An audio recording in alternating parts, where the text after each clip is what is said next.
Navagam ડિંડોલીની 9 સોસાયટીમાંથી reservation હટાવવાની માંગ. પાલિકાની મુખ્ય કચેરી અસરગ્રસ્ત લોકોએ માંડ્યો મોરચો.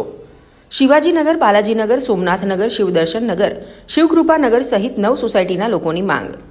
મુગલીસરા સ્થિત મુખ્ય કચેરી રિઝર્વેશન હટાવવાની માંગ સાથે વિરોધ. પૂર્વ કોર્પોરેટર સુરેશ સોનવણે આપી આત્મવિલોપનની ચીમકી. જો લોકોને ન્યાય નહીં મળે તો પાલિકાની મુખ્ય કચેરી બહાર આત્મવિલોપનની ચીમકી ઉચ્ચારી. 31 ડિસેમ્બર સુધીનું આપ્યું અલ્ટિમેટ. જો માંગણી નહીં સ્વીકારાય તો કલેક્ટર કચેરીએથી આમરણાંત ઉપવાસની શરૂઆત કરાશે.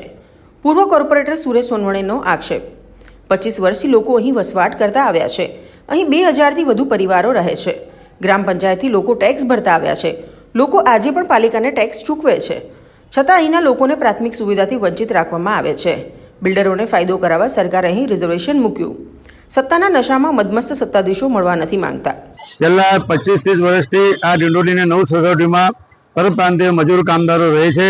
તેઓ વેરા ભરે છે. ગ્રામ પંચાયતના કાળથી મહાનગરપાલિકામાં વેરા ભરે છે અને આજે આ સોસાયટીમાં 2000થી વધારે લોકો રહે છે.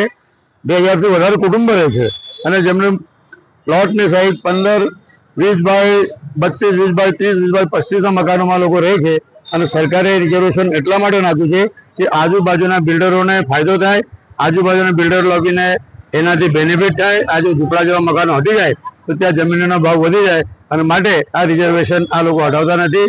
અમારી માગણી છે કે 31 ડિસેમ્બર 2025 સુધી આ તત્કાલ અમારી માગણી ઉપર ધ્યાન આપવામાં આવે, રિઝર્વેશન હટાવવામાં આવે, ત્યાં અમારા દસ્તાવેજ કરી આપવામાં આવે. પ્રધાનમંત્રીનું સપનું છે તમામને પાકું મકાન મળે તો આ પાકું મકાન મળવા જોઈએ અને 31/12/2025 સુધી જો અમારી માગણી પર ન્યાયિક દૃષ્ટિએ ન્યાય આપવામાં નહીં આવશે તો 1 જાન્યુઆરી 2025થી મહેરબાન કલેક્ટરશ્રીની કચેરી ખાતે અમે લોકો અમર અનશનની શરૂઆત કરીશું.